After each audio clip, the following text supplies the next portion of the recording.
Hayat şaşırtır hep zaten.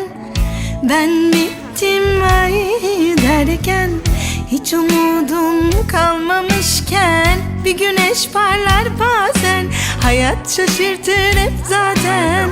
Ben bittim ay derken, hiç umudum kalmamışken bir güneş parlar bazen. Hayat şaşırtır hep zaten. Ben bittim ay derken, hiç umudum kalmamışken